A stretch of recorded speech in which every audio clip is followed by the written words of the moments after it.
नमस्कार प्रिय श्रोता बंधुरा राधा कृष्ण विद पियाली चैनेले आमी पियाली आछि आज के आपनादेर साथे भगवान श्रीकृष्णेर मधुर बाणी तथा मूल्यवान गीता पाठ निये जा आपनादेर साथे गीता पाठ अर्थात श्रीमद् भगवत गीता पाठ जा आपनादेर साथे आलोचना करार जन्य एसेछि। प्रिय श्रोता बंधुरा आशा करछि आपनादेर श्रीमद् भगवत गीता पाठ अवश्यई भालो लागबे एबं आपनारा के कोथा थेके एई श्रीमद् भगवत गीता पाठ शुनछेन आपनादेर गुरुत्वपूर्ण मतामत दिते भुले जाबेन ना। प्रिय श्रोता बंधुरा चैनेले यदि प्रथमबार शुने थाकेन अवश्यई चैनेलटिके सबस्क्राइब करे दिते भुले जाबेन ना। प्रिय श्रोता बंधुरा এই শ্রীমদ্ ভগবত গীতা মোট 18টি অধ্যায় রয়েছে এবং এই 18টি অধ্যায়ের মধ্যে আজকের আলোচ্য বিষয় সাংখ্যযোগ 47 নং শ্লোক।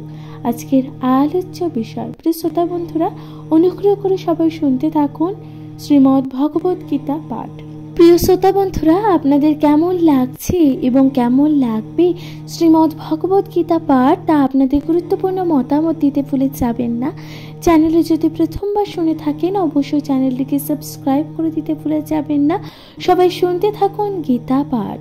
আজকের আলোচ্য বিষয় সাংখ্যযোগ এবং 47 নং শ্লোক। প্রিয় শ্রোতা বন্ধুরা তাহলে শুরু করা যাক শ্রীমদ্ ভগবত গীতা পাঠ শুনতে।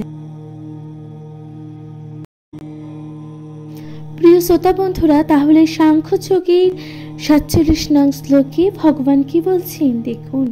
ভগবান বলছেন কর্মণ্য বাধি কারন্তে মা ফলেষু কদাচন মা কর্ম ফল হেতু ভূর্মা তে সঙ্গ অস্ত কর্মণি।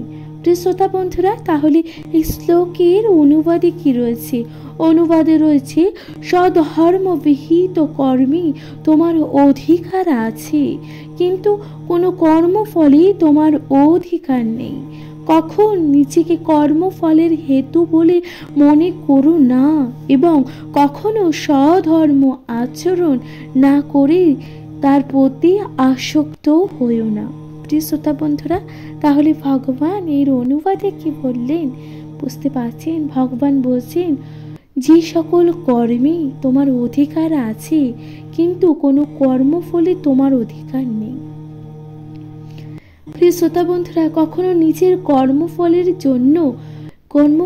জন্য এবং নিজের স্বধর্ম আচরণের প্রতি এতটাই আসক্ত হয়ে পড়ো না। প্রিয় শ্রোতা বন্ধুরা ভগবান শ্রীকৃষ্ণ এর তাৎপর্য কি বলছে দেখুন। তাৎপর্য বলছে এখানে তিনটি বিষয় বিবেচনা করতে হবে। এক হচ্ছে শাস্ত্র নির্ধারিত কর্তব্য কর্ম, দ্বিতীয় হচ্ছে বিকর্ম বা খেয়াল খুশি মতো কর্ম এবং তৃতীয় হচ্ছে নৈষ্কর্ম অর্থাৎ কর্তব্য কর্ম হচ্ছে প্রকৃতির তিনটি গুণের দ্বারা বদ্ধ অবস্থায় জাগতিক কর্ম। প্রিয় শ্রোতা বন্ধুরা তাহলে এখানে তিনটি কর্মের ওপর ভগবান শ্রীকৃষ্ণ যা নজর দিতে বলেছেন এবং বিবেচনা করতে বলেছেন এই তিনটি কর্মগুলো কি কি? এক হচ্ছে শাস্ত্র নির্ধারিত যে কর্তব্য কর্ম রয়েছে অর্থাৎ শাস্ত্রপাঠ কিংবা শাস্ত্রের বিষয় যে সকল কর্ম আছে। দ্বিতীয় হচ্ছে খেয়াল খুশি মতন যে সকল মানুষ নিজেরা কর্ম করতে ভালোবাসে সেই সকল কর্ম। তৃতীয় হচ্ছে নিষ্কর্ম কর্তব্যগুলির প্রতি। প্রিয় শ্রোতা বন্ধুরা তাহলে নিষ্কর্ম অর্থাৎ কোনো কর্ম না করা। প্রিয় শ্রোতা বন্ধুরা তাহলে এই তিনটি কর্ম এই তিনটি বিশেষ কর্মের ওপর যা মানুষের কিন্তু নজর দেওয়া উচিত বা বিবেচনা করা উচিত। বিকর্ম হচ্ছে কর্তৃপক্ষ তথা শাস্ত্র অথবা গুরুদেবের অনুমোদন ব্যতীত কর্ম এবং কর্তব্য কর্ম সম্পাদন না করাকেই বলা হয় নিষ্কর্ম। প্রিয় শ্রোতা বন্ধুরা, তাহলে এখানে নিষ্কর্ম কথাটির অর্থ কি বলছে ভগবান? বলছে যে সেই সকল কর্ম, অর্থাৎ যে সকল কর্ম যা গুরুদেবের অনুমোদন ব্যতীত কর্ম, অর্থাৎ আপনি আপনার গুরুদেবের কথা না শুনে সেই সকল কর্ম করছেন বা কর্তব্য কর্ম সম্পাদন করছেন না, নিচের, তাই সেই কর্মকে তখন নিষ্কর্ম বলা হয়। ভগবান অর্জুনকে উপদেশ দিয়েছিলেন যে নিষ্কর্ম অবলম্বন না করে কর্মফলের প্রতি নিরাসক্ত থেকে তার কর্তব্য কর্ম পালন করার জন্য। প্রিয় শ্রোতা বন্ধুরা, তাহলে ভগবান অর্জুনকে কিন্তু উপদেশ দিয়েছিলেন যে নিষ্কর্ম, অর্থাৎ এই সকল নিষ্কর্ম অবলম্বন না করে নিজের কর্মফলের প্রতি নিরাসক্ত থেকে এবং কর্তব্য, তোমার যা কর্তব্য অর্থাৎ অর্জুনের যা কর্তব্য সেই সকল কর্মগুলো যাতে করার জন্য। মানুষ যখন তার কর্মফলের প্রত্যাশা করে তখন সে কার্যকারণে আবদ্ধ হয়ে পড়ে, অর্থাৎ মানুষ তার কর্মফল, অর্থাৎ মানুষ যখন কোনো ব্যক্তি কর্ম করছেন এবং কর্ম করার সাথে সাথে সে যখন সেই কর্মের ফলটার কথাও চিন্তা করছে, প্রিয় শ্রোতা বন্ধুরা, যখন সে কর্ম করার ফলের প্রতি চিন্তা করছে তখন কিন্তু মানুষ এক প্রত্যাশা তার মধ্যে কিন্তু জ্বরে ওঠে, তাই না? প্রত্যাশা জাগে, তখন সে কর্ম কারণে আবদ্ধ হয়ে পড়ে। এভাবেই সে কর্মের ফলস্বরূপ সুখ অথবা দুঃখ ভোগ করে। প্রিয় শ্রোতা বন্ধুরা, এভাবেই সে ব্যক্তি কিন্তু কর্মের ফলস্বরূপ সে দুঃখ এবং সুখ কিন্তু অনুভব করে থাকে। কর্তব্য কর্মকে আবার তিনটি ভাগে ভাগ করা যায়। কর্তব্য, মানুষের কর্তব্য এবং কর্মকে কিন্তু তিনটি ভাগে ভাগ করা যায়, যথা বিধিবদ্ধ কর্ম, সংকটকালীন কর্ম এবং আকাঙ্ক্ষিত কর্ম। প্রিয় শ্রোতা বন্ধুরা, তাহলে কর্তব্য এবং কর্মকে কিন্তু তিনটি ভাগে ভাগ করা যায়। এক হচ্ছে বিধিবদ্ধ যেই সকল কর্ম, দ্বিতীয় হচ্ছে সংকটকালীন কর্ম, তৃতীয় হচ্ছে আকাঙ্ক্ষিত কর্ম। কোনো রকম ফলের প্রত্যাশা না করে শাস্ত্রের অনুশাসন অনুসারে বিধিবদ্ধ কর্তব্যগুলি হচ্ছে সপ্তগুণের কর্ম। প্রিয় শ্রোতা বন্ধুরা, তাহলে এই সপ্তগুণের কর্ম কাকে বলেছে? তাহলে ভগবান বলছেন যে সকল কর্ম, অর্থাৎ যে সকল কর্ম করার ফলে প্রত্যাশা না করে, অর্থাৎ কোনো রকম আশা না করে শাস্ত্রের অনুশাসন অনুসারে বিধিবদ্ধ, অর্থাৎ শাস্ত্র মতে সেই সকল কর্ম করেছে এবং কর্তব্য কর্ম সম্পাদন করছে, সেই সকল কর্মকে কিন্তু তখন সৎগুণ বা সত্যগুণের কর্ম বলা হয়। শ্রোতা বন্ধুরা, ফলের প্রত্যাশা করে যে কর্ম করা হয়, অর্থাৎ ফল, অর্থাৎ কোনো মানুষ, প্রিয় শ্রোতা বন্ধুরা, যে সকল ব্যক্তি ফলের আশা করে কর্ম করে বা প্রত্যাশা কর্ম করে তা বন্ধনের কারণ হয়, আর তাই কিন্তু অশুভ হয়। শ্রোতা বন্ধুরা, ভগবান বলছেন, দেখুন, কর্তব্য কর্ম সকলেই করতে হয়, কিন্তু কোনো রকম ফলের প্রত্যাশা না করে নিরাসক্তভাবে সেই কর্ম করতে হয়। এই প্রকার ফলের আশাহীন কর্তব্য কর্ম নিঃসন্দেহে মুক্তির পথে চালিত হয়। প্রিয় শ্রোতা বন্ধুরা, তাহলে ভগবান বলছেন যে কোনো রকম ফলের, অর্থাৎ কোনো রকম ফলের প্রত্যাশা না করে নিরাসক্তভাবে কর্ম কিন্তু করতে হয়। এরকম ফলের আশাহীন কর্তব্য কর্ম নিঃসন্দেহে মুক্তির পথে কিন্তু আপনাকে চালিত করতে পারে। শ্রোতা বন্ধুরা, তাই ভগবান বলছেন, ভগবান তাই অর্জুনকে উপদেশ দিয়েছিলেন ফলাফলের প্রতি আসক্ত না হয়ে কেবল কর্তব্য পালনের উদ্দেশ্যে যুদ্ধ করতে। প্রিয় শ্রোতা বন্ধুরা, তাহলে ভগবান কিন্তু অর্জুনকে এই জ্ঞানই দিয়েছিলেন যে তুমি ফলের আশা করো না, এই যুদ্ধে কি ফল হবে, কি ফলাফল হবে, তুমি সেই কথা না চিন্তা করে যুদ্ধ করো। প্রিয় শ্রোতা বন্ধুরা, নিজের কর্তব্য পালন করো। এই জ্ঞান কিন্তু ভগবান অর্জুনকে দিয়েছিলেন। তার যুদ্ধ যোগ না দেওয়ার ছিল অন্য এক প্রকারের আসক্তি। এই প্রকারের আসক্তি কাউকে মুক্তির পথে চালিত করে না। প্রিয় শ্রোতা বন্ধুরা, অর্জুন কিন্তু যুদ্ধতে যোগদান না করার জন্য তার ছিল কিন্তু অন্য রকমের আসক্তি। কিন্তু প্রিয় শ্রোতা বন্ধুরা, ভগবান বলছেন এই যে আসক্তি, এই যে যুদ্ধ না করার যে মনোবাসনা, এর ফলে তার কিন্তু মুক্তির পথে চালিত করে না, তাকে মোক্ষ লাভের পথে চালিত করে না। ভগবান তাই বলছেন ইতিবাচক অথবা নেতিবাচক যে কোনো প্রকারেই আসক্তির বন্ধনের কারণ। ভগবান বলছেন দেখুন, ইতিবাচক অথবা নেতিবাচক এই যে দুই প্রকারের শক্তি রয়েছে না, তাহলে এই দুই প্রকারের শক্তি যা মানুষের কিন্তু সেই মুক্তির প্রতি বা আসক্তির বন্ধনের কারণ হতে পারে। প্রিয় শ্রোতা বন্ধুরা, এরপর ভগবান তাই বলছেন যে কোনো প্রকারের আসক্তির বন্ধনের কারণ কর্তব্য কর্ম থেকে নিষ্কর্মা মতন বিরত থাকা পাপ। তাই কর্তব্য বোধ যুদ্ধ করাই ছিল অর্জুনের পক্ষে মুক্তির একমাত্র মঙ্গলময় পথ। শ্রোতা বন্ধুরা, তাই ভগবান বলছেন এই যে তুমি তোমার কর্তব্য কর্ম থেকে নিষ্কর্মার মতন বিরত থাকা কিন্তু পাপ এক প্রকারে। অর্থাৎ তোমার যে কর্তব্য তা তুমি যদি পালন করতে না চাও, পালন করতে না পারো, তাহলে এটা কিন্তু তোমার জন্য পাপ হবে। তুমি তোমার কর্তব্য থেকে বিচ্যুত হচ্ছ। তাই কর্তব্য বোধ যুদ্ধ করাই ছিল অর্জুনের পক্ষে একমাত্র মুক্তির পথ ও মঙ্গলময় হতো। প্রিয় শ্রোতা বন্ধুরা, এখানেই শেষ হচ্ছে 47 নং শ্লোক। আশা করছি আপনারা 47 নং শ্লোকের মাহাত্ম্য বুঝতে পারছেন। প্রিয় শ্রোতা বন্ধুরা, আপনাদের কেমন লাগছে ভগবান শ্রীকৃষ্ণের শ্রীমদ্ ভগবদ গীতা পাঠ? আপনাদের গুরুত্বপূর্ণ মতামত দিয়ে জানাবেন। চ্যানেলে প্রথমবার হলে অবশ্যই পাশে থাকবেন, শুনতে থাকুন।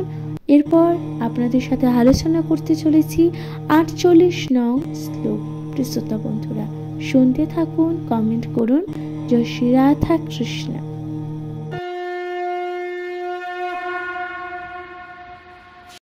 নমস্কার প্রিয় শ্রোতা বন্ধুরা, তাহলে সাংখ্যযোগের 48 নং শ্লোকে ভগবান শ্রীকৃষ্ণ কি বলছে যা আপনাদের সাথে আলোচনা করতে চলেছি। প্রিয় শ্রোতা বন্ধুরা, যেখানে শ্লোকে বলছি ভগবান যোগস্থ কুরু কর্মাণি সঙ্গ ত্যাক্তং ধনঞ্জয় সিদ্ধ সমভূতা সমত্তং যোগ উচ্যতে। প্রিয় শ্রোতা বন্ধুরা, তাহলে এই শ্লোকের অনুবাদে কি আছে? অনুবাদে আছে, হে অর্জুন, ফল ভোগের কামনা পরিত্যাগ পূর্বক ভক্তি যোগ স্থিত হয়ে সধর্ম বিহিত কর্ম আচরণ। প্রিয় শ্রোতা বন্ধুরা, তাহলে ভগবান বলছে কর্মের সিদ্ধি ও অসিদ্ধি সম্বন্ধে সমবুদ্ধি তাকেই যোগ বলা হয়। তাহলে যোগ কাকে বলে? যেখানে ভগবান এই শ্লোকে বলেছে। এবারে তাৎপর্য কি আছে? তাৎপর্য বলছে ভগবান শ্রীকৃষ্ণ অর্জুনকে যোগ যুক্ত হয়ে কর্ম করার নির্দেশ দিচ্ছেন। আর সেই সঙ্গে বলতে কি বোঝায়? যোগের অর্থ সর্বদা চিত্ত চাঞ্চল্যকারী ইন্দ্রিয় সমূহ সংযম করে একাগ্র চিত্তে পরমেশ্বরের ধ্যান করা। প্রিয় শ্রোতা বন্ধুরা, তাহলে কি বলছে ভগবান অর্জুনকে বলছে, অর্থাৎ নিজের সমস্ত যে ইন্দ্রিয়গুলোকে, আমাদের সকলের যে পঞ্চ ইন্দ্রিয়, এই পঞ্চ ইন্দ্রিয়গুলোকে একত্রে করে ভগবানের ধ্যান করা। এই পরমেশ্বরকে উপলব্ধি করা। প্রিয় শ্রোতা বন্ধুরা, এইভাবেই কিন্তু যোগ তৈরি হয়। এবার পরমেশ্বরকে ভগবান শ্রীকৃষ্ণ কি বলছেন দেখুন। পরমেশ্বর স্বয়ং ভগবান শ্রীকৃষ্ণ, তা তো আমরা জানি। আর যেহেতু তিনি নিজেই অর্জুনকে যুদ্ধ করতে আদেশ করেছেন, সুতরাং সেই যুদ্ধের ফলাফল নিয়েও অর্জুন চিন্তা করার কিছু নেই। প্রিয় শ্রোতা বন্ধুরা, তাহলে এই যে যুদ্ধ, এই যুদ্ধ করতে কে আদেশ করেছে? পরমেশ্বর, স্বয়ং পরমেশ্বর বাসুদেব শ্রীকৃষ্ণ। সুতরাং এই যুদ্ধের ফলাফল কি হবে এই নিয়ে অর্জুনকে কিন্তু বিধায় চিন্তা করা উচিত নয়, যা ভগবান বারংবার অর্জুনকে বলছে। প্রিয় শ্রোতা বন্ধুরা, তারপর দেখুন ভগবান কি বলছে। লাভ অথবা জয় হচ্ছে শ্রীকৃষ্ণর ইচ্ছাধীন। প্রিয় শ্রোতা বন্ধুরা, তাহলে এখানে জয় লাভ এবং যুদ্ধের যে লাভ বা ক্ষতি তা কিন্তু ভগবান শ্রীকৃষ্ণের ইচ্ছাতেই হয়, তাই না? প্রিয় শ্রোতা বন্ধুরা, তাই ভগবান বলছেন অর্জুনের কর্তব্য কেবল শ্রীকৃষ্ণের নির্দেশ অনুসারে যুদ্ধ করা, শ্রীকৃষ্ণের আদেশ পালন করাই প্রকৃত যোগ এবং কৃষ্ণ ভাবনামৃত নামক পন্থার মাধ্যমে তা অনুশীলন করা। প্রিয় শ্রোতা বন্ধুরা, তাহলে এখানে অর্জুনের একমাত্রই কর্তব্য হচ্ছে ভগবানের আদেশ পালন করা এবং নিজেকে কৃষ্ণ ভাবনায় নিজেকে রত করে তোলা। প্রিয় শ্রোতা বন্ধুরা, তাহলে ভগবান এরপর কি বলছি দেখুন। ভগবান বলছেন কৃষ্ণ ভাবনামৃতের প্রভাবে কেবল অহংকার মুক্ত হওয়া সম্ভব। সুতরাং কৃষ্ণের ভাবনার মাধ্যমে আপনি আপনার নিজের জীবনে যে অহংকার থাকে সেই অহংকারগুলো থেকে মুক্ত হতে পারবেন। প্রিয় শ্রোতা বন্ধুরা, ভগবানের দাসত্ব বা ভগবানের দাসত্ব স্বীকার করতে হবে। সেটি কৃষ্ণ ভাবনার কর্তব্য পালনের যথার্থ পন্থা, যা একান্তভাবে যোগ সাধনের পরম সহায়ক। প্রিয় শ্রোতা বন্ধুরা, তাহলে আমাদেরকে কার দাস করতে হবে? অর্থাৎ ভগবানের। সুতরাং পরমেশ্বর ভগবান শ্রীকৃষ্ণের কিন্তু আমরা সকল মানুষ, এই প্রাণী কুল কিন্তু সকলেই দাস, তাই না? ভগবানের দাসত্ব স্বীকার করা এবং ভগবানের সেবা করা যা আমাদের কর্তব্য এবং একান্তভাবে কিন্তু তা যোগ সাধন তথা পরম সহায়কের কাজও কিন্তু করে, তাই না? প্রিয় শ্রোতা বন্ধুরা, অর্জুন ছিলেন একজন ক্ষত্রিয়। অর্জুন কে ছিলেন? অর্জুন ছিলেন একজন ক্ষত্রিয় এবং তিনি বর্ণাশ্রম ধর্মের আচরণ করেছিলেন এবং সে কারণে যে বর্ণাশ্রম অর্থাৎ আমাদের 4টি বর্ণাশ্রম বর্ণ অনুযায়ী ভাগ করা হয়েছে, ঠিক আছে? সেই বর্ণের কথা বলা হচ্ছে এখানে। আচরণ তিনি কিন্তু করেছেন। বিষ্ণু পুরাণে বলা হয়েছে যে বর্ণাশ্রম ধর্মের একমাত্র উদ্দেশ্য শ্রীকৃষ্ণকে তুষ্ট করা। অর্থাৎ কি বলছে দেখুন, বিষ্ণু পুরাণে আমরা কিন্তু তা জানতে পারবো যে বর্ণাশ্রম ধর্মের একমাত্র উদ্দেশ্য কি? একমাত্র উদ্দেশ্য ভগবান শ্রীকৃষ্ণ অর্থাৎ পরমেশ্বরকে তুষ্ট করা, জড় জগতের নিয়ম অনুসারে নিজের সন্তুষ্টি বিধানের জন্য প্রয়াস না করে কেবল শ্রীকৃষ্ণকে সন্তুষ্ট করা উচিত। অর্থাৎ আমাদের চারিদিকে যে সকল কর্মকাণ্ডগুলো ঘটে যাচ্ছে তা কিন্তু এই জড় সমাজ, এই জড় জাগতিক এই মায়ায় কিন্তু এই ঘটনাগুলো ঘটছে। এই সকল কর্মে আমাদের নজর না দিয়ে আমাদের কি করা উচিত? আমাদের উচিত ভগবান শ্রীকৃষ্ণকে সন্তুষ্ট করা। তাই শ্রীকৃষ্ণকে সন্তুষ্ট না করলে বর্ণাশ্রম ধর্মের আচার অনুষ্ঠান সঠিকভাবে পালন করাই হয় না। শ্রোতা বন্ধুরা, পরোক্ষভাবে শ্রীকৃষ্ণ অর্জুনকে তার নির্দেশ অনুশাসন এবং কর্ম করার জন্যই পরামর্শ দিয়েছেন এবং তারপরেই অর্জুনকে ভগবান শ্রীকৃষ্ণ কিন্তু আবার নির্দেশ দিয়েছেন তার কর্ম করা এবং তার ক্ষত্রিয় ধর্ম কিন্তু পালন করা। প্রিয় শ্রোতা বন্ধুরা, এখানেই সমাপ্ত হচ্ছে 48 নং শ্লোক।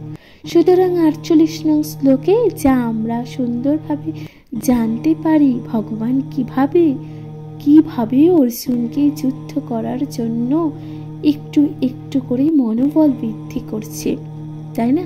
প্রিয় শ্রোতা বন্ধুরা, এরপর আপনাদের সাথে আলোচনা করতে চলেছি, অর্থাৎ পাঠ করে শোনাতে চলেছি 49 নং শ্লোক। শুনতে থাকুন, সবাই কমেন্টে লিখতে ভুলে যাবেন না।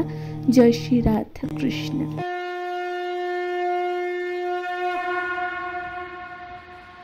প্রিয় শ্রোতা বন্ধুরা, এরপর 49 নং শ্লোকে ভগবান কি বলছেন যা আপনাদের সাথে পাঠ করে শোনাতে চলেছি। প্রিয় শ্রোতা বন্ধুরা, ভগবান বলছেন, দেখুন, দূরেন হব্বরং কর্ম বুদ্ধি যোগাত্ম অঞ্জন বোধি শরণ মোচ্ছম কৃপণা ফল হেতব। প্রিয় শ্রোতা বন্ধুরা, তাহলে এই শ্লোকের অনুবাদে কি রয়েছে আসুন। অনুবাদে বলছি, হে ধনঞ্জয়, বুদ্ধিযোগের দ্বারা ভক্তির অনুশীলন করে নিকৃষ্ট সকাম কর্ম থেকে দূরে থাকো এবং সেই চেতনার অধিষ্ঠিত হয়ে ভগবানের শরণাগত হও। প্রিয় শ্রোতা বন্ধুরা, তাহলে কি বলছি দেখুন। এবং এরপর বলছি, ভগবান যারা তাদের কর্মের ফল ভোগ করতে চায় তারা কৃপণ। প্রিয় শ্রোতা বন্ধুরা, তাহলে কৃপণ কথাটির অর্থ যা আপনাদের সাথে আগেই কিন্তু আলোচনা করেছি, এখানে কিন্তু ভগবান কৃপণ বলছে, তাই না? কৃপণ কথাটি আবার ব্যবহৃত হলো। প্রিয় শ্রোতা বন্ধুরা, তাহলে ভগবান বলছেন, যারা এই সমাজে নিজেদের কর্মের ফল ভোগ করতে চায়, অর্থাৎ সকল মানুষ কিন্তু এই মনুষ্য জগতে সকল মানুষ কর্ম করে এবং কর্ম করার পর প্রত্যেকটি মানুষ সেই কর্মের ফল অবশ্যই ভোগ করতে চায়। এই যে ভোগ করতে চাওয়াটাকে ভগবান এখানে কৃপণ বলেছেন, তাই না? প্রিয় শ্রোতা বন্ধুরা, আসুন তাহলে এর তাৎপর্য কি আছে। তাৎপর্য বলছেন, ভগবান নিত্যদাস রূপে যিনি নিজের স্বরূপের কথা উপলব্ধি করতে পেরেছেন, তিনি কৃষ্ণ ভাবনাময় কর্ম ব্যতীত আর সব কিছুই পরিত্যাগ করেন। প্রিয় শ্রোতা বন্ধুরা, তাহলে ভগবান কি বলছেন? ভগবান বলছেন, যারা নিত্য দাস রূপে নিজের স্বরূপের কথা উপলব্ধি করতে পেরেছে, অর্থাৎ নিজের যে স্বরূপ, তারা কি চায় এই সকল কথা যখন কোনো মানুষ উপলব্ধি করতে পারি, তিনি কৃষ্ণ ভাবনায় কর্ম ব্যতীত আর সব কিছুই পরিত্যাগ করেন, তখন সে ব্যক্তি নিজেকে সম্পূর্ণভাবে কৃষ্ণ ভাবনায় রত করে রাখে এবং তার জীবনে বাকি সকল কর্ম যা কিনা অপরিহার্য হয়ে ওঠে, অর্থাৎ সে কিন্তু সেগুলোকে ত্যাগ করে দেয়। তার কাছে সে সকল কর্মের কোনো গুরুত্বই থাকে না। ভগবান তাই বলছেন। প্রিয় শ্রোতা বন্ধুরা, তাহলে ভগবান কি বলছেন? ভগবান বলছেন যে পূর্বে বিশদভাবে আলোচনা করা হয়েছে যে বুদ্ধিযোগ হচ্ছে ভগবানের অপ্রাকৃতিক প্রেমময়ী সেবা এবং এই সেবাই সমস্ত জীবের যথার্থ কর্তব্য কর্ম। একমাত্র কৃপণেরাই তাদের সকর্ম ফল ভোগের বাসনা করি পুনরায় জাগতিক বন্ধনে আবদ্ধ হয়ে পড়ে। তাহলে প্রিয় শ্রোতা বন্ধুরা, ভগবান কি বলছেন? ভগবান বলছেন যে দেখুন, এই যে বুদ্ধিযোগ হচ্ছে ভগবানের সেই প্রেমময়ী সেবার কথাই বলা হচ্ছে এবং এই সেবার ফলে জীবের কিন্তু যথার্থই কর্তব্য কর্ম। এই যে সেবা এবং যে প্রেম করা, ভগবান বলেছে সকল মানুষকে ভালোবাসতে এবং সকল মানুষের মধ্যে প্রেমের ভাব জাগ্রত করার জন্য। তাই ভগবান বলছে এটা কিন্তু মানুষের অর্থাৎ জীবের কর্তব্য এবং তথা কর্ম। তাই ভগবান বলছে কৃপণেরা তাদের স্বকর্ম ফলভোগের বাসনাই করে একমাত্র, পুনরায় জাগতিক বন্ধনে আবদ্ধ হয়ে পড়ে। অর্থাৎ এই যে জাগতিক বন্ধনগুলো আছে না, এতে কিন্তু কৃপণেরা পুনরায় আবদ্ধ হয়ে পড়ে। ভক্তি যুগের কর্ম ছাড়া আর সমস্ত কার্যকলাপে নিকৃষ্ট, অর্থাৎ ভক্তি অর্থাৎ কৃষ্ণ ভাবনাময়, কৃষ্ণের প্রতি ভক্তি, শ্রীমদ্ ভগবত গীতা পাঠ, এই যে ভক্তি যুগের কর্ম ছাড়াই সমস্ত কার্যকলাপে কিন্তু নিকৃষ্ট। কারণ সেই সমস্ত কার্যকলাপ মানুষের নিরন্তর জন্ম ও মৃত্যুর চক্রে আবদ্ধ হয়। এই যে আমরা সকালে উঠে যেই সকল কর্মগুলো করি, এই সকল কর্মগুলো কিন্তু আমাদের জন্ম মৃত্যুর চক্রের মধ্যে আবদ্ধ। অর্থাৎ আমরা যা করি প্রতিদিন আমাদের কিন্তু তাই করতে হয়। কিন্তু যে সকল মানুষ কৃষ্ণ ভাবনারত হয়, যারা নিজেদেরকে কৃষ্ণ শ্রীকৃষ্ণের চরণে সঁপে দেয়, তাদের জীবন যাপন করার পদ্ধতি অন্য হয়ে যায়, তাই না প্রিয় শ্রোতা বন্ধুরা? তাই কখনো কখনো কর্মফলের প্রত্যাশা কিন্তু করা উচিত না। ভগবান বলেছেন যে কর্ম করে যেতে, সুতরাং কর্মফলের কথা অহেতুক চিন্তা না করতে এবং কর্মফলের প্রত্যাশাও যেন না করা উচিত। ভগবান শ্রীকৃষ্ণকে তুষ্ট করার জন্য কৃষ্ণ ভাবনায় ভাবিত হয়ে সমস্ত প্রকার কর্মই করা উচিত। বহু কষ্ট স্বীকার করেও কৃষ্ণ ভাবনায় সেই অসীম সৌভাগ্যের কথা, অর্জিত সম্পদ কিভাবে ব্যয় করতে হবে কৃপণ তা জানি। শ্রোতা বন্ধুরা, কৃষ্ণ ভাবনায় কার্যকলাপে সমস্ত শক্তি নিয়োগ করা উচিত। তাহলে আমাদের কি করা উচিত? কৃষ্ণ ভাবনায় সমস্ত শক্তি, নিজেদের সকলটুকু সময় কৃষ্ণ ভাবনায় রত করা উচিত। ভগবান বলছেন আর তাতেই জীবনের সার্থক হবে। অর্থাৎ এই যে মনুষ্য জীবন, এইভাবে কিন্তু সার্থকতা লাভ পাবে। তাই বলছে ভগবান, কৃপণের মতন হতভাগ্য মানুষেরা তাদের মানবীয় শক্তি ভগবানের সেবায় নিয়োজিত করে না।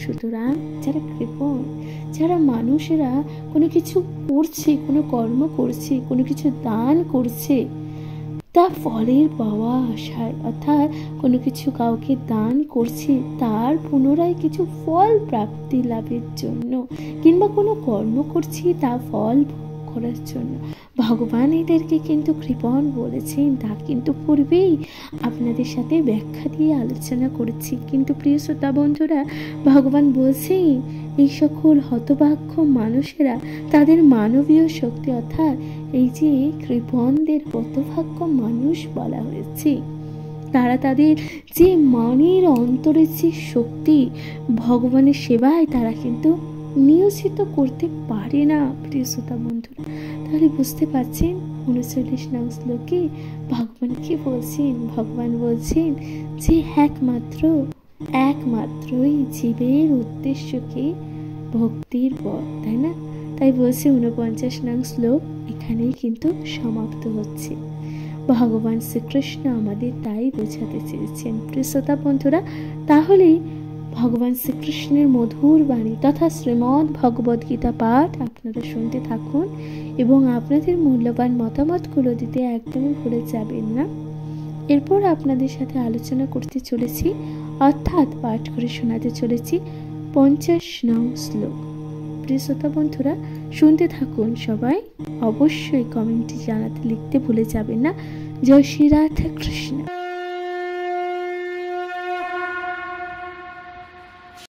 প্রিয় শ্রোতা বন্ধুরা, তাহলে সাংখ্যযোগের 50 নং শ্লোকে ভগবান কি বলছেন আসুন যার ব্যাখ্যা আপনাদের সাথে করি। সাংখ্যযোগের 50 নং শ্লোকে বলছি, বুদ্ধিযুক্ত যাহা দেহ উভে সুকৃতে দুষ্কৃতে তস্মাদ যোগায় যুজস্ব যোগ কর্মেষু কৌশলম। প্রিয় শ্রোতা বন্ধুরা, তাহলে এই শ্লোকের অনুবাদে কি আছে আসুন। অনুবাদে বলছেন, যিনি ভগবত ভক্তির অনুশীলন করেন তিনি এই জীবনে পাপ ও পুণ্য উভয় ফল থেকে মুক্ত হন। প্রিয় শ্রোতা বন্ধুরা, তাহলে ভগবান অর্থাৎ বাসুদেব শ্রীকৃষ্ণ কি বলছেন দেখুন, যারা ভগবত ভক্তি অর্থাৎ শ্রীমদ্ ভগবত গীতার ভক্তিতে ডুবে থাকে বা অনুশীলন করে, তারা কিন্তু এই জীবনে পাপ ও পুণ্য উভয় ফল থেকে মুক্ত থাকেন। প্রিয় শ্রোতা বন্ধুরা, তুমি নিষ্কাম কর্মযোগীর অনুষ্ঠান করো, সেটি কর্ম কৌশল। তাহলে এখানে ভগবান বলছেন এইভাবে যে তুমি নিষ্কাম সেই কর্মযোগের অনুষ্ঠানগুলো করতে থাকো, সেটি তোমার জন্য কর্ম কৌশল হবে। এর তাৎপর্য কি আছে?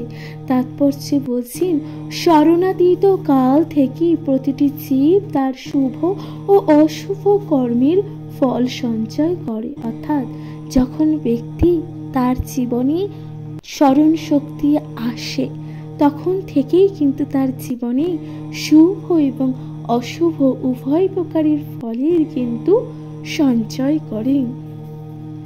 এভাবেই অজ্ঞাততার অন্ধকার নিরন্তরে আচ্ছন্ন হয়ে থাকার ফলেই জীব তার স্বরূপ ভুলে গেছে। প্রিয় শ্রোতা বন্ধুরা, এইভাবেই যে মানুষের জীবনে অজ্ঞাততার যে অন্ধকার থাকে, তার ফলে মানুষ যে জীবের অন্তরে থাকা যে আরেকটি সুপ্ত আত্মা থাকে, সেই স্বরূপই সে ব্যক্তি কিন্তু ভুলে যাচ্ছে। শ্রোতা বন্ধুরা, এই অজ্ঞানতা থেকে নিষ্কৃতি পাবার উপায় হচ্ছে ভগবদ গীতার নির্দেশিত ভগবানের উপদেশ হৃদয় অঙ্গম করে তার সেবায় নিজেকে সম্পূর্ণভাবে উৎসর্গ করা। প্রিয় শ্রোতা বন্ধুরা, তাহলে নিজের অন্তর থেকে এই অজ্ঞানতাকে দূর করার জন্য আপনাকে কি করতে হবে?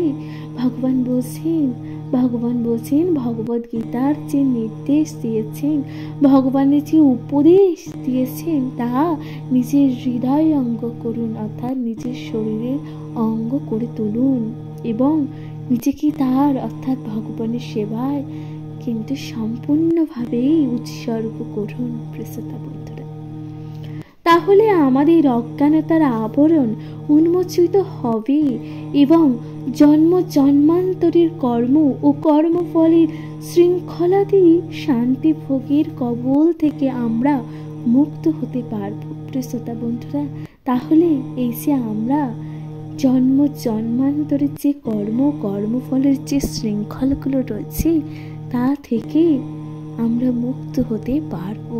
ভগবান বলছেন, তাই সমস্ত কর্মফলের প্রক্রিয়াকে পরিশুদ্ধ করে তোলার পন্থা স্বরূপ কৃষ্ণ ভাবনার কর্মে নিযুক্ত থাকতে অর্জুনকে পরামর্শ দেওয়া হয়েছে। অর্থাৎ অর্জুনকে তাই সকল কৃষ্ণ ভাবনায় নিযুক্ত থাকতে অর্জুনকে কিন্তু পরামর্শ দেওয়া হয়েছে। প্রিয়তা বন্ধুরা, তাহলে এখানেই সমাপ্ত হচ্ছে 50 নং শ্লোক এবং 50 নং শ্লোকে আবারও বলা হয়েছে যে অর্জুনকে কিভাবে কৃষ্ণ ভাবনায় নিজেকে নিযুক্ত থাকার জন্য। প্রিয়তা বন্ধুরা, আশা করছি শ্রীমদ্ ভগবত গীতা পাঠ আপনাদের ভালো লাগছে। আপনাদের গুরুত্বপূর্ণ মতামত দিতে ভুলে যাবেন না। প্রিয়তা বন্ধুরা, শুনতে থাকবেন অবশ্যই শ্রীমদ্ ভগবত গীতা পাঠ। এরপর আপনাদের সাথে আলোচনা করছি 51 নং শ্লোক। প্রিয়তা বন্ধুরা, শুনতে থাকুন। সকলে কমেন্ট করতে ভুলে যাবেন না। জয় শ্রী। প্রিয় শ্রোতা বন্ধুরা, তাহলে সাংখ্য যুগে 51 নং শ্লোকে ভগবান কি বলছেন আসুন যার ব্যাখ্যা আপনাদের সাথে করি। ভগবান বলছেন, কর্মজং ও বুদ্ধিযুক্তা হি ফলং উত্যাক্তা মনীষীণ জন্মপন্থ বিনিমুক্তা প্রদং গচ্ছন্ত নাম অং। তো শ্রোতা বন্ধুরা, তাহলে এই শ্লোকের অনুবাদে কি আছে? অনুবাদে বলছে ভগবান, মনীষীগণ ভগবানের সেবায় যুক্ত হয়ে জড় জগতের সমস্ত কর্মজাত ফল থেকে মুক্ত হন। এভাবে তারা জন্ম মৃত্যুর বন্ধন থেকে কিন্তু মুক্ত হতে পারে এবং সমস্ত দুঃখ দুর্দশার অতীত মুক্ত অবস্থায় লাভ করেন। শ্রোতা বন্ধুরা, তাহলে এখানে বলছেন দেখুন মনীষীগণ অর্থাৎ ঋষি মনীষীগণরা কিন্তু এই যে জড় জগতিক যে মায়া রয়েছে এই সকল কর্ম থেকে তারা মুক্ত হয়ে যান এবং এভাবেই তারা জন্ম মৃত্যুর যে সকল বন্ধন আছে না, এই যে জন্ম মৃত্যুর যে বন্ধন থেকে তারা মুক্ত এবং তাদের জীবনে সকল প্রকার দুঃখ দুর্দশা থেকে তারা অতীত, সেই দুঃখ দুর্দশা তাদের জীবনে অতীত এবং তারা সেই সকল প্রকার দুঃখ দুর্দশা থেকে নিজেদেরকে একেবারে মুক্ত করে রাখে। প্রিয় শ্রোতা বন্ধুরা, তাহলে ভগবান কি বলছে তাৎপর্যে? ভগবান বলছেন দেখুন, জড়জগতের দুঃখ দুর্দশা যেখানে নেই, এই যে জড় জগতের দুঃখ দুর্দশা যেখানে নেই, মুক্ত পুরুষেরাই সেখানে অবস্থান করে। অর্থাৎ যেখানে এই যে মানুষ, এই যে আমরা জীব জগতের দুঃখ দুর্দশা যে সকল জায়গায় নেই, সেখানেই কিন্তু এই যে মুক্ত পুরুষ, অর্থাৎ মুক্ত পুরুষ কারা? এই যে ঋষি মুনিরা, তারা কিন্তু অবস্থান করেন। তাই শ্রীমদ্ ভগবত গীতাতে বলছি, শ্রীমদ্ ভগবত গীতাতে কি বলছি আসুন, সমাশ্রিতা যে পদ পল্লবং মহৎ পদং পুণ্য যশ মুরায়ে ভবাস্মু বিধ বৎস পদং পরং পদং পদং পদং যদি পাদং ন তৃষাম। শ্রোতা বন্ধুরা, তাহলে এই শ্লোকে কি বলছে দেখুন, সব কিছুই আশ্রয় এবং মুক্তিদাতা মুকুন্দের নামে খ্যাত পরমেশ্বর ভগবানের পদ পল্লব রূপী তরণীর তিনি আশ্রয় গ্রহণ করেন। তার কাছে এই ভব সমুদ্রে গোসম পদ তুল্য হয়ে যায়। পরম পদ অর্থাৎ যেখানে জড় জাগতিক ক্লেশ নেই বা বৈকুণ্ঠই তার গন্তব্যস্থল, প্রতি পদক্ষেপ বিপদ সংকুল জগতে তিনি তারা আবদ্ধ থাকেন। প্রিয় শ্রোতা বন্ধুরা, তাহলে এখানে কিন্তু এই শ্লোকের অনুপাতে তাই বলছে, বুঝতে পারছেন ভগবান কি বলছেন? এরপর আসুন, ভগবান বলছেন আমাদের অজ্ঞানতার জন্য আমরা বুঝতেই পারি না যে এই জড় জগতের দুঃখ দুর্দশায় পরিপূর্ণ। অর্থাৎ মানুষের মনে, অর্থাৎ আমাদের হৃদয়ে যে অজ্ঞানতা রয়েছে এখনো অবধি, সেই অজ্ঞানতার জন্য আমরা এখনো বুঝে উঠতে পারি না এই যে জড় জগৎ তা কিন্তু মায়া, সম্পূর্ণ দুঃখ এবং দুর্দশায় পরিপূর্ণ, যেখানে প্রতিটি পদক্ষেপে বিপদ সংকুল। অজ্ঞানতার বশীভূত হয়ে অল্প বুদ্ধি সম্পন্ন মানুষেরা সকাম কর্মী সামঞ্জস্য বিধান করার চেষ্টা এবং মনে করে যে এই ধরনের কার্যকলাপ তাদের সুখী করবে। শ্রোতা বন্ধুরা, তাহলে এই যে নিজেদের অন্তরে যে অজ্ঞানতা থাকে, এই অজ্ঞানতার বশীভূত হয়ে যারা অল্প বুদ্ধি রাখে যে সকল মানুষেরা, তারা মনে করে যে তাদের কিছু সকাম কর্ম, অর্থাৎ তাদের কিছু কর্মের মাধ্যমে সামঞ্জস্য বিধান করে এবং একটা সামঞ্জস্য তৈরি করার চেষ্টা করে। তাই বলছে ভগবান, এবং সেই সামঞ্জস্য তৈরি করে তারা নিজেদের জীবনে সুখী থাকতে চায়। তারা জানে না যে এই জড় জগতের কোনো দেহই ক্লেশমুক্ত জীবন প্রদান করতে পারবে না। অর্থাৎ সে সকল মানুষ এটা জানে না যে এই জড় জগতের কোনো কিছুই ক্লেশ মুক্ত হতেই পারে না, তাই না প্রিয় শ্রোতা বন্ধুরা?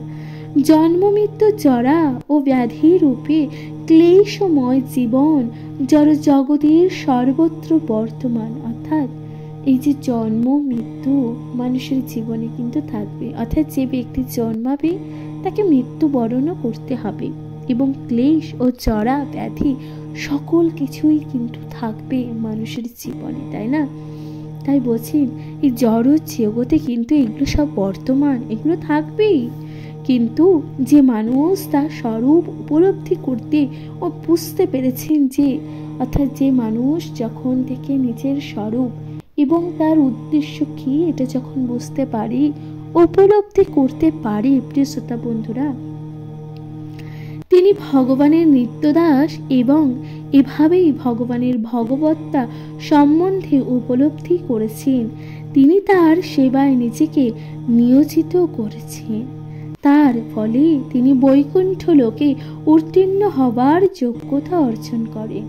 শ্রোতা বন্ধুরা, যখন থেকে মানুষ তার কর্তব্য কর্মগুলো যখন বুঝতে পারবে তার কি করা উচিত, এবং সেটা যখন বুঝে সম্পূর্ণভাবে যখন নিজেকে ভগবানের সেই চরণে অর্পণ করবে, তখন তার কিন্তু এই বৈকুণ্ঠ লোক যাওয়া, অর্থাৎ বৈকুণ্ঠ লোকে সে যাওয়ার জন্য উত্তীর্ণ হবে এবং যোগ্যতা লাভ করতে পারবে। প্রিয় শ্রোতা বন্ধুরা, যেখানে জড় জাগতিক ক্লেশ ও কালের প্রভাব এবং মৃত্যু কিছুই নেই, সুতরাং শ্রীহরি অর্থাৎ বৈকুণ্ঠ ধামে কিন্তু এই যে জড় জাগতিক এই যে ক্লেশ দুঃখ কষ্ট কিন্তু কিছুই নেই। শ্রোতা বন্ধুরা, আত্মার স্বরূপ উপলব্ধি করতে পারা অর্থ ভগবানের মহিমান্বিত স্বরূপ উপলব্ধি করতে পারা। শ্রোতা বন্ধুরা, আত্মা অর্থাৎ আমাদের শরীরের ভেতরে যে আত্মা থাকে তার স্বরূপকে যখন উপলব্ধি করতে পারি কোনো ব্যক্তি, তাহলে কিন্তু ভগবানের মহিমাকেও সেই ব্যক্তি উপলব্ধি করতে পারে। শ্রোতা বন্ধুরা, ভগবান বলছেন, ভ্রান্তি বশত যে মানুষ মনে করে যে ভগবান ও জীব একই স্তরে অবস্থিত, অর্থাৎ মানুষ যখন এটা ভাবতে শুরু করে ভগবান ও মানুষ একই স্তরে অবস্থিত, সে অজ্ঞানের অন্ধকারে আচ্ছন্ন এবং তার পক্ষে ভক্তি সহকারে ভগবানের সেবায় নিয়োজিত হবার কখনোই সম্ভব নয়। প্রিয় শ্রোতা বন্ধুরা, তাহলে কি বলছি প্রিয় শ্রোতা বন্ধুরা, তাহলে ভগবান বলছেন যে সকল মানুষ নিজেকে ভগবান বলে মনে করে এবং এভাবে জন্ম মৃত্যুর আবর্তে এবং গভীরভাবে নিমজ্জিত হয়, কিন্তু যিনি বুঝতে পেরেছেন যে সেবা করাই তার পরম কর্তব্য, তিনি নিজেকে ভগবানের সেবায় নিয়োজিত করার মাধ্যমে অবিলম্বে বৈকুণ্ঠ লোকে উত্তীর্ণ হবার যোগ্যতা অর্জন করেন। ভগবানের জন্য সেবা করাই হচ্ছে কর্মযোগ বা বুদ্ধিযোগ, অথবা সাধারণভাবে বলা যেতে পারে ভক্তিযোগ। প্রিয় শ্রোতা বন্ধুরা, যে মানুষ এটা উপলব্ধি করতে পারে, অর্থাৎ ভগবান বলছে, দেখুন, যে ব্যক্তি গভীরভাবে এটা উপলব্ধি করতে পারে যে ভগবানের সেবা করাই তার জীবনের পরম কর্তব্য, অর্থাৎ ভগবানকে বোঝা বা ভগবানের সেবা করাটাই তার জীবনের একমাত্র উদ্দেশ্য, এবং নিজেকে অহেতুক বড় করে দেখার সেই অহম বোধ করে না, এবং সেই সকল জন্ম মৃত্যুর আবর্তে যখন গভীরভাবে নিমজ্জিত হয়, প্রিয় শ্রোতা বন্ধুরা, যখন সে নিজেকে ভগবানের সেবায় নিয়োজিত করে ফেলে সম্পূর্ণভাবে, তখন কিন্তু সে ব্যক্তি বৈকুণ্ঠ ধাম অর্থাৎ শ্রী হরির বৈকুণ্ঠ ধামে কিন্তু যাওয়ার জন্য উত্তীর্ণ হয়েছে। ভগবান তাই বলছেন, সেখানে না কোনো আছে জরা, না আছে ব্যাধি, না আছে দুঃখ কষ্ট, না জন্ম মৃত্যুর মতো চক্র। শ্রোতা বন্ধুরা, তাহলে সেই ব্যক্তিকে পুনরায় কিন্তু জন্ম নিতে হয় না, অর্থাৎ এই যে জন্ম মৃত্যুর অহেতুক যে চক্র, তাকে কিন্তু এই চক্রের মধ্যে নিজেকে আবদ্ধ হতে হয় না। সে সারাটা জীবন সে বৈকুণ্ঠ ধাম তথা শ্রী হরির কাছে আশ্রয় নেবে। শ্রোতা বন্ধুরা, তাহলে ভগবান এটাই বলছেন, সুতরাং ভগবানের সেবায় করাই হচ্ছে, তাই এখানে বলা হচ্ছে যে ভগবানের সেবা করাই হচ্ছে এখানে কর্মযোগ কিংবা বুদ্ধিযোগ। আবার আপনারা এটাকে কিন্তু সাধারণভাবে ভক্তিযোগও বলতে পারেন। শ্রোতা বন্ধুরা, তাহলে এখানেই সমাপ্ত হচ্ছে 51 নং শ্লোক। আশা করছি তা আপনাদের ভালো লাগছে। প্রিয় শ্রোতা বন্ধুরা, আপনারা কে কোথা থেকে ভগবান শ্রীকৃষ্ণের মধুর বাণী তথা শ্রীমদ্ ভগবদ গীতা পাঠ শুনছেন, আপনাদের গুরুত্বপূর্ণ মতামত দিতে ভুলে যাবেন না। প্রিয় শ্রোতা বন্ধুরা, অবশ্যই আপনাদের গুরুত্বপূর্ণ মতামত দিন। চ্যানেলে যদি প্রথমবার হয়ে থাকেন, অবশ্যই চ্যানেলটিকে সাবস্ক্রাইব করে দিতে ভুলে যাবেন না। প্রিয় শ্রোতা বন্ধুরা, আপনারা সবাই শ্রীমদ্ ভগবদ গীতা, যা প্রত্যেক ধর্মের এবং প্রত্যেক মানুষকে কিন্তু শ্রীমদ্ ভগবদ গীতা পাঠ শুনতে হয়। সুতরাং নিজেদের জীবন তথা নিজেদের কাছের মানুষের জীবন পরিবর্তন করা সুন্দরভাবে। প্রিয় শ্রোতা বন্ধুরা, তাহলে শ্রীমদ্ ভগবদ গীতা পাঠ, যা সকল স্তরের মানুষ তথা সকলের মধ্যে কিন্তু অবশ্যই ভাগ করে নিতে ভুলে যাবেন না। আপনাদের নিজেদের মানুষ তথা নিজেদের কাছের মানুষের সাথে শ্রীমদ্ ভগবদ গীতা পাঠ অবশ্যই শোনাতে থাকবেন। এবং আমি পিয়ালি আজকে আপনাদের সাথে শ্রীমদ্ ভগবদ গীতা পাঠ করে শোনালাম। আশা করছি তা আপনাদের ভালো লেগেছে। অবশ্যই আপনাদের গুরুত্বপূর্ণ মতামত তথা কমেন্ট করতে কিন্তু ভুলে যাবেন না। প্রিয় শ্রোতা বন্ধুরা, অবশ্যই চ্যানেলটিকে সাবস্ক্রাইব করে দেবেন, লাইক কমেন্ট শেয়ার করে অবশ্যই পাশে থাকবেন। প্রিয় শ্রোতা বন্ধুরা, তাহলে এখানেই সমাপ্ত করছি আজকের মতন। প্রিয় শ্রোতা বন্ধুরা, ভালো থাকবেন, সুস্থ থাকবেন, শুনতে থাকবেন শ্রীমদ্ ভগবদ গীতা পাঠ। নমস্কার।